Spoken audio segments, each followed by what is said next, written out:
For all the latest updates, subscribe to News 9. A change in the definition of MSME so that they need not worry about growing in size. They will still be able to get quite a lot of benefits which otherwise as an MSME they had got. Changes that investment limit which defined an MSME is being revised upwards. So you can be a slightly more larger invested company, but you're still going to be considered only as an MSME.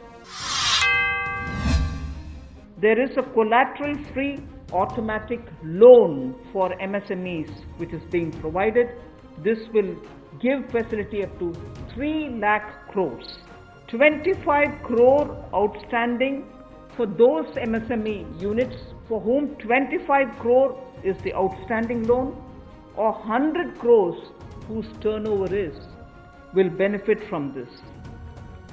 These loans will have a 4-year tenure and there will be a moratorium given for 12 months. These are going to be 100% credit guaranteed over as a cover given to banks and NBFCs on principal and interest. Now I come to talking about subordinate debt through which we want to infuse about 20,000 crores. These are meant for stressed MSMEs. So if you're providing for the standard, you're now providing for the stressed MSMEs. Now the stressed MSMEs do have a problem of equity. 2 lakh MSMEs are likely to benefit from this. The government will be providing about a 4,000 crore as its contribution to the CGTMA.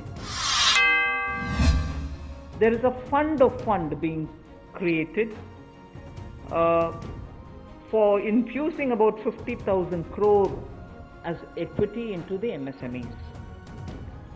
This will benefit those MSMEs who have the potential and who are viable. This fund of fund, with a corpus of 10,000 crores, through mother fund and daughter fund framework, will be able to provide the growth potential that for government procurement, tenders up to 200 crores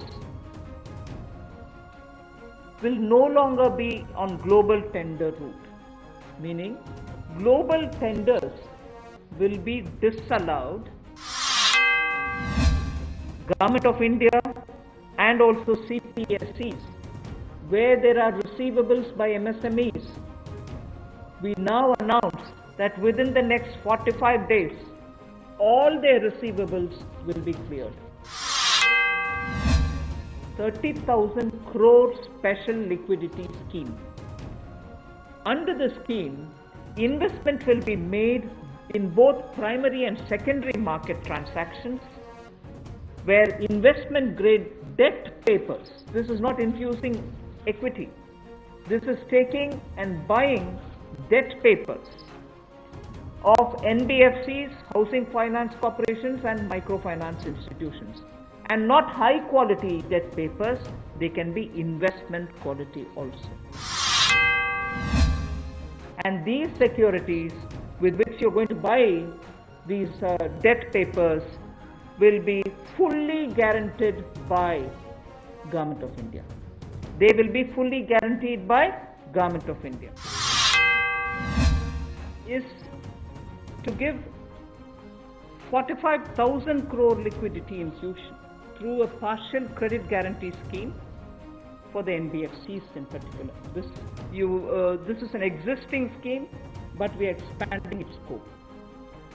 Expanding its scope only because it will now cover borrowings such as primary bond issued, the commercial papers. So all these will constitute the liability side of the balance sheet, but we are getting into that area also.